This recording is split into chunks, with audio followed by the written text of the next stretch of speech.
ఈ మధుపదం YouTube channel వీడియోని subscribe చేసి గంట గుర్తును నొక్కి ఆల్ని సెలెక్ట్ చేసి ప్రతిరోజు యూట్యూబ్ ఓపెన్ చేసి అడుగున ఉన్న సబ్స్క్రిప్షన్ బటన్ నొక్కితే అన్ని లేటెస్ట్ వీడియోలు చూడవచ్చు. ధ్యానం చేయడానికి అత్యంత ప్రధానమైన మనిషి లక్షణం తీవ్రమైన ధ్యాస.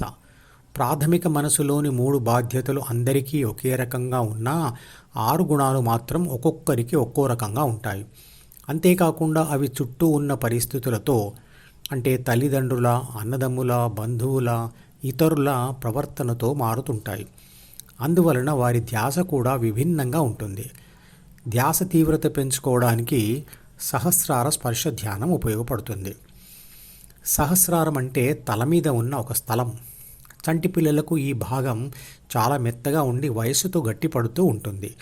సహస్రారం మీద స్పర్శ కలిగించి దాని మీద నిరంతరంగా ధ్యాస పెడుతూ ఆ స్పర్శను అనుభవిస్తూ ఉండడమే సహస్రార స్పర్శ ధ్యానం. భగవద్గీతలో ఈ ధ్యాన విధానం గురించి చెప్పలేదు.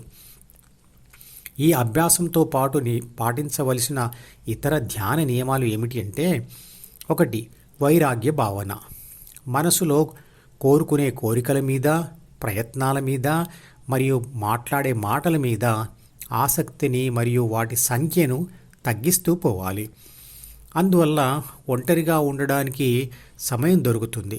దానివల్ల మనసులో చేరే కొత్త సమాచారం మరియు కోరికలు తగ్గడమే కాకుండా ధ్యాన సాధనకు సమయం దొరుకుతుంది. దీనినే తపస్సు అంటారు. మనోవాక్కాయ కర్మల అంటే మనస్సు ప్లస్ వాక్కు ప్లస్ కాయ అంటే శరీరం మీద ఆసక్తిని ఎండగట్టడమే. అంటే ఆ మూడిటిని తపింపచేయడమే తపస్సు చేయడం. వైరాగ్య భావనలో భాగంగా తనకున్న ధన, వస్తు, వాహనాదులను వీలైనంతగా దానం చేయడం. ఇక 2వది అభ్యాసం అంటే ధ్యాన సాధన. కృష్ణుడు అర్జునుడికి చెప్పిన మనసును వదిలివేయడానికి కావలసిన 2 సాధనాలలో ఒకటి వైరాగ్యం, 2వది అభ్యాసం అంటే ధ్యాన సాధన. ఆ ధ్యాన సాధన పద్ధతి గురించి చెప్తాను, వినండి. ధ్యానం చేసే ముందు ఒక 30 నిమిషాల వరకు ఏదో ఒక ఎక్సర్సైజ్ లేదా వాకింగ్ చేయాలి. అంటే శరీరం కొంత అలసిపోవాలి. అప్పుడే సుమారుగా 30 నిమిషాల వరకు సహస్రార స్పర్శ ధ్యానంలో ఉండాలి. వాకింగ్ తర్వాత శుభ్రంగా, నిశ్శబ్దంగా, ఎలాంటి వాసనలు లేని ధారాళంగా గాలి వచ్చే చీకటి రూములోకి సహస్రారం మీద స్పర్శ కలిగించేందుకు సహాయం చేసే ఒక వ్యక్తితో రావాలి. మనిషి 5 జ్ఞానేంద్రియాలలోని ఏదో ఒక ఇంద్రియ అనుభవాన్ని ధ్యాస తీవ్రతను పెంచడానికి ఉపయోగించుకోవచ్చు. కానీ స్పర్శ మీద ధ్యాస పెట్టడం అన్నిటికంటే తేలికైనది. కళ్ళు మూసుకొని ఒంటి మీద ప్రాకుతున్న చీమ స్పర్శను గుర్తించడం తేలికైనది మరియు బలమైనది. చంటి పిల్లలు కూడా తల్లి స్పర్శను తేలికగా గుర్తిస్తారు కదా. ధ్యాన ఫలితం మీద దృష్టి పెట్టకుండా వెళ్ళకిలా పడుకొని కళ్ళు మూసుకొని సహాయం చేసే వ్యక్తి తల దగ్గర కూర్చొని సహస్రారం మీద బొటన వేలును గుండ్రంగా తిప్పుతూ సృష్టిస్తున్న స్పర్శను ఎలాంటి ఆలోచనలు లేకుండా అనుభవిస్తూ ఉండాలి. కళ్ళు మూసుకోవడం వలన దృశ్యానుభవం ఉండదు. ఇక బయట వినబడుతున్న మాటల మీద దృష్టి పడకుండా ఉండడానికి మాటలు లేని సంగీతం అంటే ఇన్స్ట్రుమెంటల్ మ్యూజిక్ చిన్నగా ప్లే చేయాలి.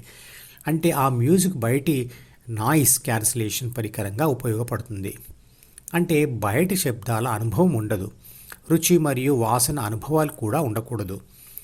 5 జ్ఞానేంద్రియాలతో కలిగే అనుభవాలలో ఇక మిగిలిన అనుభవం ఒకటే, అదే స్పర్శ అనుభవం. స్పర్శను అనుభవించడం మీద తప్ప మరెక్కడా ధ్యాస ఉండకూడదు. మ్యూజిక్ మీద కూడా ధ్యాస పెట్టకూడదు. అలా ఆలోచనలను తరిమివేస్తూ స్పర్శను అనుభవిస్తూ ఉంటే 10 నిమిషాలలోనే మీరు గాఢ నిద్రలోకి వెళ్ళిపోతారు. 10 నిమిషాల తర్వాత స్పర్శను సృష్టించడం ఆపేయాలి. ఒకవేళ ధ్యానం చేస్తున్న వ్యక్తి అప్పటికి కూడా నిద్రలోకి వెళ్ళలేకపోతే స్పర్శను ఆపేసిన తర్వాత కూడా ఆ స్పర్శ లేకున్నా అక్కడ ఉన్నట్లుగానే అతను ఊహించుకుంటూ ధ్యాసను అక్కడ కేంద్రీకరించాలి.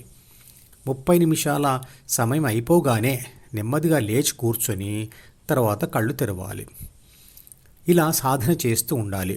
ఈ సాధన సుమారు 1 సంవత్సరం పాటుగా రోజు క్రమం తప్పకుండా చేస్తే ధ్యాస చాలా తీవ్రం అవుతుంది. అప్పుడు మీరు డైరెక్ట్గా హృదయ స్థానం మీద ధ్యాస పెట్టేందుకు తగిన ధ్యాస తీవ్రత కలిగి ఉంటారు.